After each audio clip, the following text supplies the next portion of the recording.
Part 26 के start होती है और हमारे मेन लीड और उसकी टीम को दिखाते हैं। वो लोग हमारे मेन लीड से कह रहे होते हैं कि हम दोबारा भूखे रह सकते हैं, लेकिन तुम्हारा शुक्रिया कि तुमने हमें कुछ तो खिलाया। वो लोग हमारे मेन लीड से एक वक्त का पूरे खाने के लिए शुक्रिया कह रहे होते हैं। हमारा मेन लीड उनकी बातों को गौर से सुन रहा होता है। वो लोग हमारे मेन लीड से कह रहे होते हैं कि हम तुम्हारा एहसान ज़रूर उतारेंगे। इन बातों को सुनकर हमारा मेन लीड कहता है कि अगर तुम्हें मेरा एहसान उतारना ही है तो तुम मुझे एक प्रॉमिस करो। जिस बात को सुनकर वो लोग कहते हैं प्रॉमिस, जिस पर हमारा मेन लीड कहता है हाँ, कभी ना हार मानने वाला प्रॉमिस कि तुम लोग इस गोरिल्ला ट्रेनिंग पर हार नहीं मानोगे और अपनी पूरी कोशिश करोगे इस ट्रेनिंग को अच्छे से कंप्लीट करने के लिए। इन सब बातों को सुनकर दो लड़के कहने लगते हैं कि हम तो रूम 10 से हैं और हम सबसे ज़्यादा वीक स्टूडेंट हैं, हम 15 सबसे ज़्यादा वीक स्टूडेंट हैं, हम ये कैसे कर पाएंगे। ये सुनकर हमारा मेन लीड कहता है कि मैं ये बात जानता हूँ। दूसरा बंदा कहने लगता है कि तुम्हें तो पता ही हमारा आइडिया बहुत ही ज़्यादा ट्रैश है, बहुत ही ज़्यादा बेकार है। जिस बात को सुनकर हमारा मेन लीड कहने लगता है कि क्या तुम्हारा आइडिया मुझसे भी ज़्यादा बेकार है। वो ये बात कहते हुए मुस्कुरा रहा होता है। इस बात को सुनकर वो लोग कुछ नहीं बोल पाते हैं और इधर उधर देखने लगते हैं। एक बंदा जो खड़ा हुआ होता है वो कहने लगता है कि पार्क जुनसुन, तुम पहले से काफ़ी ज़्यादा बदल गए हो। जिस पर पीछे वाला बंदा कहता है कि हाँ, तुम सच में बहुत बदल गए हो। और दूसरा बंदा जो बैठा हुआ होता है वो कहता है कि मुझे भी तुम्हारे जैसा बदलना है। और ये बात सारे लोग कहने लगते हैं। जो बंदा खड़ा हुआ होता है वह कहने लगता है किसी को मसला है पार्क जुनसुन के हमारे लीडर बनने से। ये बात सुनकर बाकी लोग कहने लगते हैं कि बिल्कुल भी नहीं। ये सब सुनकर हमारा मेन लीड बहुत ही ज़्यादा खुश हो जाता है और कहने लगता है तो सारे लोग एग्री करते हैं कि कोई भी हार नहीं मानेगा। जिस पर सब लोग कहते हैं कि yes. Gorilla PT training ground 3 PM। हमें दिखाया जाता है कि एक बंदा सीटी बजा रहा होता है और कह रहा होता है नंबर 4 3 टाइम्स। उसके बाद हमें नर्स को दिखाया जाता है जो भागकर स्टूडेंट्स की तरफ आ रही होती हैं क्योंकि स्टूडेंट्स थक कर गिर रहे होते हैं। दूसरी तरफ वो बंदा कह रहा होता है नंबर 1 6 टाइम्स। वो बंदा फिर कहता है नंबर 9 4 टाइम्स। और फिर हमारे मेन लीड और उसके बाकी के टीममेट्स को दिखाते हैं जो कि अच्छे से अपना ट्रेनिंग कर रहे होते हैं। उसके बाद दो लड़कों को दिखाते हैं जो कि उन लोगों को देखकर काफ़ी ज़्यादा शॉक्ड हो रहे होते हैं। वो कह रहे होते हैं ये तो वही लोग हैं ना जिनके साथ हमारा स्टार्टिंग में फ़ाइट हुआ था, ये तो वही है फ्रैंक पर्सन है। उसके बाद हमें जुए को दिखाते हैं जो कि हमारे मेन लीड को देखकर शॉक हो रही होती है और कह रही होती है कि ये तो हंस रहा है। दूसरी तरफ हान सुंगो मुस्कुराते हुए प्राउडली कह रहा होता है कि मैंने एक्सपेक्ट किया था, मेरे एचटी मेंबर अलग हैं। जिस पर जुए कहती है नहीं, यहाँ पे कुछ और भी हो रहा है, ये सिर्फ पार्क चुनसुन नहीं है। और दिखाया जाता है कि पार्क चुनसुन के साथ साथ उसके बाकी के टीममेट्स भी काफ़ी ज़्यादा अच्छे से ट्रेनिंग कर रहे होते हैं। दूसरी तरफ जुए जैसे सदमे में चली गई हो और कह रही होती है कि ये सब हो क्या रहा है यहाँ पर। उसके बाद हमें शाम का सीन दिखाया जाता है जहाँ पे जो इंस्ट्रक्टर होते हैं वो कह रहे होते हैं कि आज की ट्रेनिंग तुम लोगों की कंप्लीट हुई। उसके बाद हमें बाकी स्टूडेंट्स को दिखाया जाता है जिनकी हालत पूरी ख़राब हो चुकी होती है। दूसरी तरफ जो सिंघवा जो इंस्ट्रक्टर होते हैं वो कह रहे होते हैं कि हमने कल के लिए फायर वॉच शेड्यूल रखा है, तो पिन बोर्ड पर जाके तुम लोग चेक कर लेना। उसके बाद इंस्ट्रक्टर हमारे मेन लीड को देखकर कहते हैं ट्रेनिंग नंबर 300। ये सुनकर जुनसुन चिल्लाकर कहता है यस। उसकी आवाज़ सुनकर सिंघवा कहने लगता है बस इतना ही दम है तुम में, तो हमारा मेन लीड और ज़ोर से चिल्लाते हुए कहता है यस। इस दफ़ा हमारे मेन लीड का यस सुनकर वो जो लीडर इंस्ट्रक्टर होते हैं वो कहते हैं गुड। वो आगे कहता है कि जैसा कि मैंने कहा था लंच टाइम में कि ट्रेनी 300 के साथ साथ बाकी जितने भी रूम 10 के मेंबर्स हैं उनको एक्स्ट्रा पॉइंट्स मिलेगा। ये बात सुनकर हमारे मेन लीड के जितने भी टीम मेंबर्स होते हैं वो काफ़ी ज़्यादा खुश हो जाते हैं। वो लोग इतने ज़्यादा खुश हो जाते हैं कि खुशी के मारे उनकी आंखों से आंसू गिरने लगता है और वो कह रहे होते हैं कि हमने कर दिखाया। अगले सीन में हमें दिखाया जाता है कि रात हो चुकी होती है और हमारा मेन लीड बाहर खड़े होकर किसी का इंतज़ार कर रहा होता है। वो अपनी घड़ी की ओर देख रहा होता है जहाँ पे 8:42 हो रहे होते हैं और वो सोच रहा होता है कि हमें जल्दी आ गया। वो यही बातें सोच रहा होता है तभी किसी की शैडो हमारे मेन लीड की तरफ आते हुए दिखाई दे रही होती है।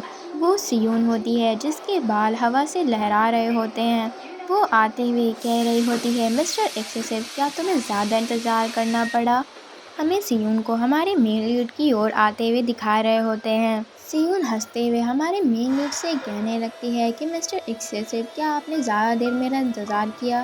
जिस बात को सुनकर हमारा मेन लीड मुस्कुराते हुए कहता है, नहीं, इतना भी देर नहीं हुआ, तुम फिक्र नहीं करो। ये सुनकर सियोन कहती है, अच्छा तो फिर ठीक है। सियोन हमारे मेन लीड से कह रही होती है कि #1 और #300 हम इसमें साथ साथ हैं, लेकिन ये उतना भी बुरा नहीं है। वो हमारे मेन लीड से पूछ रही होती है कि तुम लास्ट प्लेस कब वहाँ से लास्ट रैंक से हटोगे और तुम्हारा रैंक कब बेटर होगा। जिस बात को सुनकर हमारा मेन लीड थोड़ा सोचते हुए जवाब देता है कि शायद गोरिल्ला ट्रेनिंग के बाद मेरा रैंक अच्छा हो जाएगा। जिस पर सियोन कहती है, अच्छा तुम तो इस बात को लेकर काफ़ी कॉन्फिडेंट लग रहे हो। हमारा मेन लीड सियोन से आगे कहता है, बस इंतज़ार करो, पक्का नेक्स्ट वीक में मुझे एक रैंक बैज मिलेगा। हमारा मेन लीड कह रहा होता है कि शायद मुझे कॉर्पोरल पर प्रमोट कर दिया जाए। जिस पर सियोन कहती है, हाँ, या तो प्राइवेट मिलेगा या तो कॉर्पोरल। इस बात को सुनकर हमारा मेन लीड हंसते हुए कहने लगता है, मुझे तो लगता है शायद मुझे सर्जेंट का रैंक मिल जाए। जिस पर हंसते हुए हमारी सियोन बोलने लगती है, तुम बड़े बड़े सपने देखो बस। वो ये बात बोलते हुए काफ़ी हंस रही होती है। सियोन सर्जेंट वाली बात सुनकर धीरे से कहती है, अगर ऐसा हो तो ये काफ़ी ज़्यादा अच्छा होगा। जिस बात को सुनकर हमारा मेन लीड उससे पूछता है कि तुमने कुछ कहा। वो कहती है कि नहीं। अगले सीन में हमें स्कूल दिखाया जाता है और फिर ग्राउंड दिखाया जाता है, जहाँ पर काफ़ी सारे बच्चे दौड़ रहे होते हैं। वो लोग अपनी ट्रेनिंग कर रहे होते हैं। उसके बाद हमें उस बुली को दिखाते हैं जो कि काफ़ी ज़्यादा फ्रस्ट्रेट हुआ होता है। वो कह रहा होता है कि ये सब क्या बकवास है, सुबह सुबह ये लोग हमसे क्या क्या करवा रहे हैं। अगले सीन में हमें दिखाया जाता है कि उस बुली को किसी ने पीछे कर दिया होता है और वो बुली पीछे रह जाता है। वो हमारा मेन लीड होता है जिसने उस बुली को पीछे किया होता है। जिस बात पर वो बुली कहता है, फिर से नहीं। और पीछे जो हमारे मेन लीड के टीममेट्स होते हैं वो भी आ रहे होते हैं। जो ये बहुत ही ज़्यादा शॉक्ड होती है और कह रही होती है, इसने तो 2 लैप पहले ही मार ली और ये इसका तीसरा लैप है, जबकि सबका पहला लैप है और ये सबसे आगे जा रहा है। वो ये बातें सोचकर काफ़ी ज़्यादा शॉक्ड हो रही होती है। दूसरी तरफ जो इंस्ट्रक्टर होते हैं वो तो काफ़ी ज़्यादा मुस्कुरा रहे होते हैं। नर्स उन सबको देख रही होती है और वो कह रही होती है कि जुनसुंग तो जुनसुंग है, लेकिन बाकी लोग भी किसी ज़ॉम्बी से कम नहीं लग रहे हैं। ये बिल्कुल ऐसा लग रहा है किसी मूवी का ज़ॉम्बी यहाँ पे आ गया हो। इस बात को सुनकर जुए कहती है, हाँ, पूरे के पूरे ज़ॉम्बीज़ लग रहे हैं ये सब। वो दोनों इन लोगों को देख रही होती है और कह रही होती हैं कि कल इन्होंने कुछ भी आराम नहीं किया था। पीटी के बाद भी इन्होंने आराम नहीं किया था, ना ही किसी तरह का मेडिकल असिस्टेंस लिया था। इस बात को सुनकर जुए कहती है कि हाँ, आपने सही कहा। वो नर्स आगे जुए से कहती है, इन्होंने तो अपना स्टैमिना भी रिकवर नहीं किया था, तुम समझ रही हो इसका मतलब क्या है। जिस बात को सुनकर जुए उन्हें देखने लगती है। जुए का फेस डरा हुआ लग रहा होता है और वो कह रही होती है कि उन्होंने कोई स्टैमिना रिकवरी भी नहीं ली, उतने ख़तरनाक पीटी ट्रेनिंग के बाद भी। तो ये सच में इस ज़ॉम्बी से कम नहीं है। और फिर हमें उन लोगों को ट्रेनिंग करते हुए दिखाते हैं। दूसरी तरफ जो इंस्ट्रक्टर होते हैं वो मुस्कुराते हुए कहने लगते हैं, zombie होर्डे, what a cool team name. उन्होंने हमारे मेन लीड की टीम का नेम ज़ॉम्बी हॉर्डे रख दिया होता है। उसके बाद हमें लिस्ट दिखाया जाता है टॉप 20 स्टूडेंट्स का जिनको एक्स्ट्रा पॉइंट्स मिले होते हैं। उनमें हमारा मेन लीड भी होता है और बाकी के ट्रेनी जो कमज़ोर थे वो लोग भी काफ़ी अच्छा परफॉर्म कर रहे थे। उसके बाद हमें किसी के फुटस्टेप्स दिखाए जाते हैं और फिर हमें असिस्टेंट इंस्ट्रक्टर को दिखाया जाता है जिसके पीछे हमारे मेन लीड और उसकी टीम होती है। जो असिस्टेंट इंस्ट्रक्टर होते हैं वो काफ़ी ज़्यादा घबरा जाते हैं और सोच रहे होते हैं क्या ये वही रूम टेम है जो सबसे ज़्यादा वीक है सेकंड ईयर में। दूसरी तरफ हमारे मेन लीड और उसके टीममेट्स का ऑरा काफ़ी ज़्यादा डार्क दिखाया जाता है। वो जो असिस्टेंट इंस्ट्रक्टर होते हैं वो काफ़ी ज़्यादा सोच में पड़ जाते हैं। वो सोच रहे होते हैं क्या ये लोग सच में रूम 10 से हैं, क्या सबसे ज़्यादा वीकेस्ट ये लोग हैं सेकंड ईयर में, ऐसा तो हो ही नहीं सकता। दूसरी तरफ पीछे से कोई उनको बुलाता है असिस्टेंट इंस्ट्रक्टर कह के। असिस्टेंट इंस्ट्रक्टर अपना नाम सुनकर काफ़ी ज़्यादा घबरा जाते हैं और वो अपने मन में सोच रहे होते हैं कि इनकी आंखें कितनी ज़्यादा डरावनी हैं। हमारा मेन लीड फिर से असिस्टेंट इंस्ट्रक्टर को आवाज़ देता है, उनके कंधे पर हाथ रखता है। जैसे ही वो उनके कंधे पर हाथ रखता है वो काफ़ी ज़्यादा घबरा जाते हैं और वो पैनिक करने लगते हैं।